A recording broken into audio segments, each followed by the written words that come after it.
In this video, I will show you how to use Motion Array's stock footage library. If this guide helps, please consider liking and subscribing so others can see it too. What's up guys, my name is Kyle from GuideWise. Log into your Motion Array account and on the top towards the middle, you will see footage. Select that. On the left, you will find a number of different filters that can help refine your search. You can then search for your specific topic. So I am looking for city footage.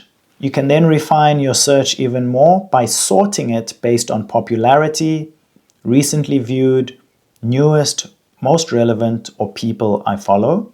You can then preview the stock footage by toggling your cursor over it. When you find the one you like, you can then download it.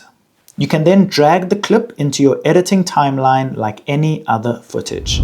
If this video helped, don't forget to like and subscribe.